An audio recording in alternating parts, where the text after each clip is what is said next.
Alright, now that we've completed more Clank challenges, it's time for a really cool level that shows off more of what Size Matters is best at. That being the level gimmicks, the platforming, and the really cool level design. This right here is Day 9 Moon. And in addition to, well, being a little different from most Ratchet & Clank locations in that it's a farm, Day 9 Moon will have quite a few level unique gimmicks that you probably wouldn't expect to see in a series primarily known for being a third-person shooter. Really, Day 9 Moon as a location and level feels more like it's from an entirely different platformer with no relation to Ratchet & Clank. But I don't consider that a bad thing because I think the platforming is what Size Matters does best. The shooting is also not as bad here, because this level seems primarily focused on the platforming, even though it does have a really hard boss.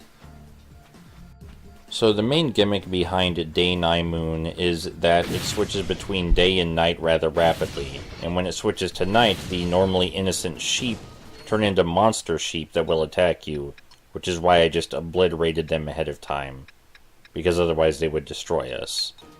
We do want the shock rocket. It's going to be very important to fight the final boss with, that's why we bought it. Going to want to level that up as much as possible as quickly as possible.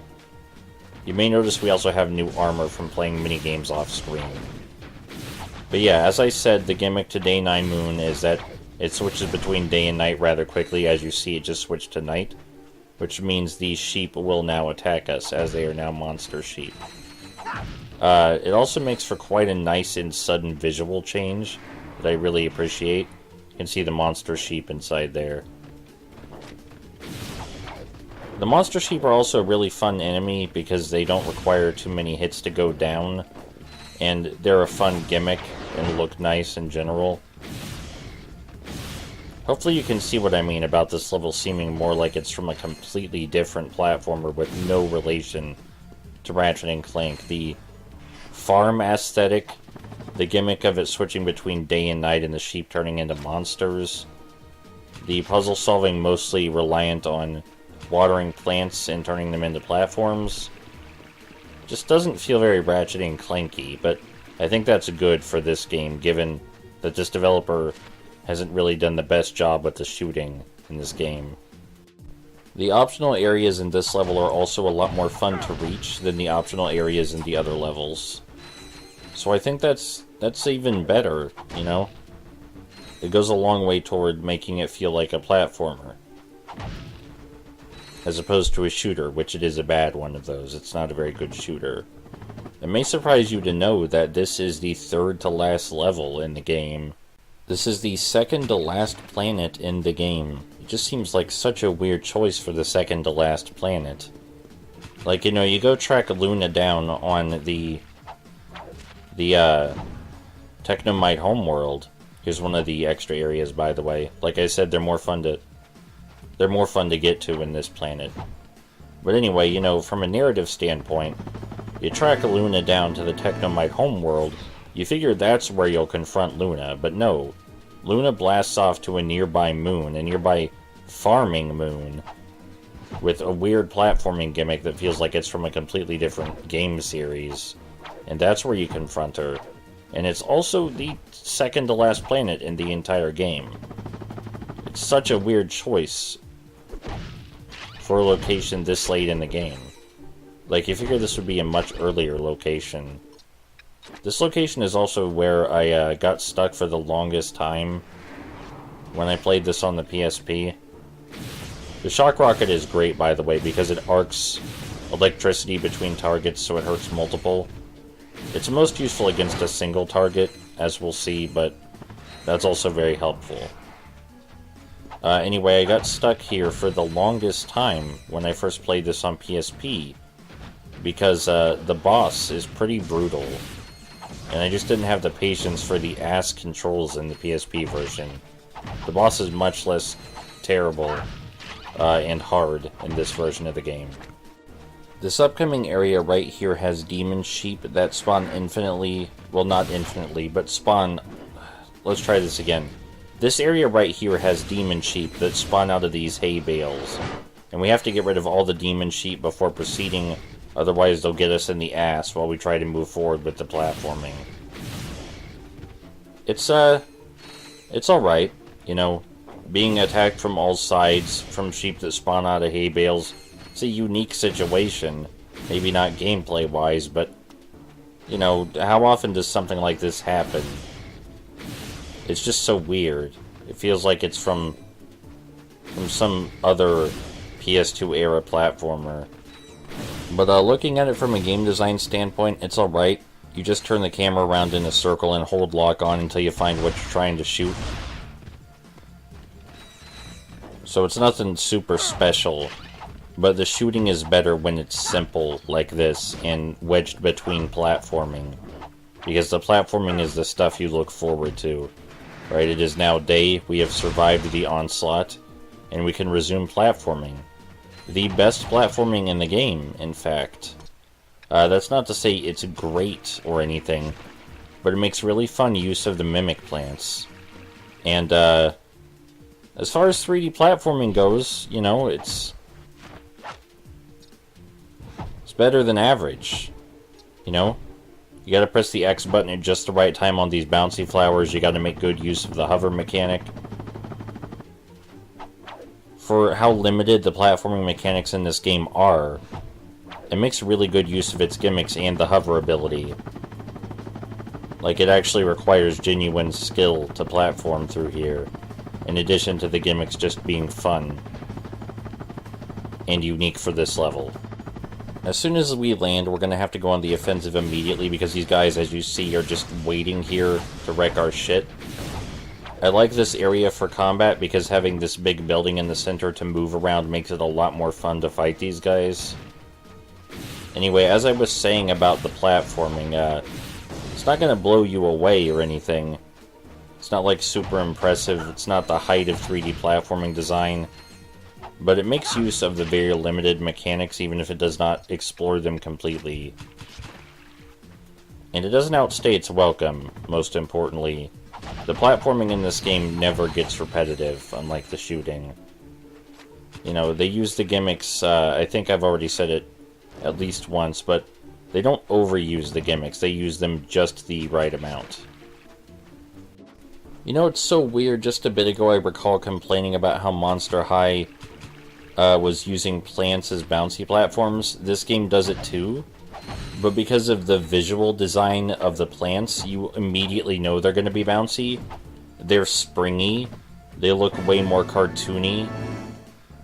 They have coils, the planet's already been established to be like sort of wacky, like a platforming gimmick-based planet.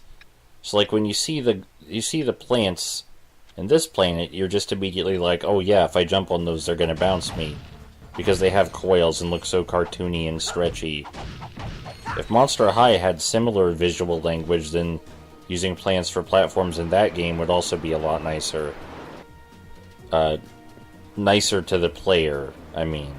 It wouldn't fix any of the game design in Monster High, but it would fix a lot of the visual design and make the environment a lot more pleasant to look at.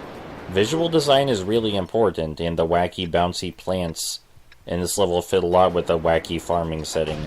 Unfortunately, this level's pretty much over and it's boss fight time.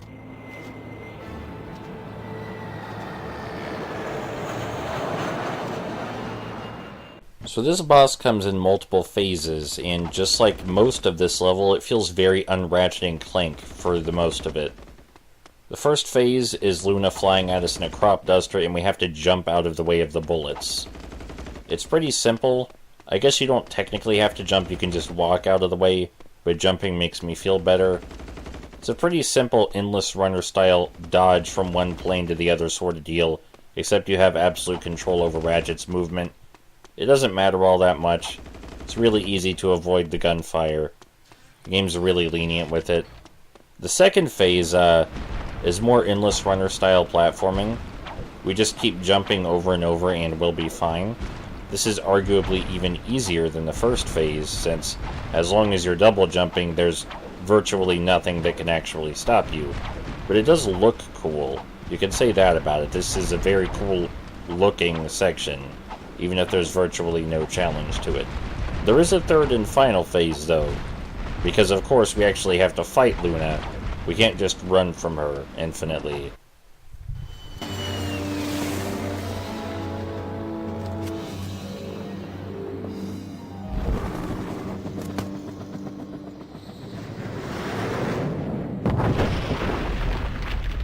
You probably thought this was going to be the fighting part, but no, we're still not there yet. We have a really entertaining diversion where we have to avoid getting smashed by goddamn rocks.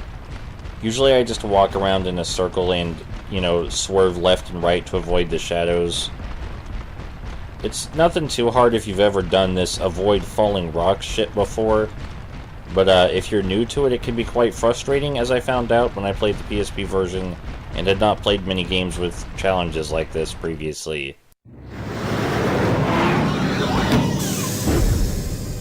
So, the courageous superheroes finally catch the little girl. We know what you are, Luna. What we don't know is why. We knew you'd fall for it, Ratchet. You can't resist playing the hero.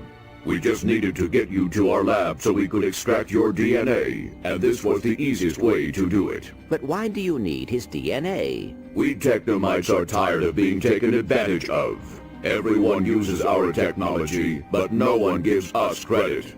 Our robots are strong, but as you have demonstrated, they are no match for Ratchet. So, we're making our own Ratchets. What? Using our advanced cloning technology, Emperor Otto has begun creating an entire army of Ratchets. His clone factory is churning them out as we speak. You are already too late to stop him. I'm not even going to pretend there's a justification for that really stupid villain motivation. So for this boss fight, we jump over the thing when it comes at us. I know there's a name for this thing, but I forgot it. Anyway, we jump over Luna when she comes at us to the left or right. She will also fire things at us, which as usual we dodge by moving around the platform and strafing. The trick though is that the gas bombs she shoots, we don't want to strafe constantly or we'll just run into those. We want to just strafe a little bit to get out of the gas cloud's range. Otherwise we'll end up strafing into the thing we're trying to avoid when she shoots another one, as I found out. I died to that many times. And you may not think that's so bad, but you have to restart the other phases of this fight if you want to get back to this phase. So it's quite irritating.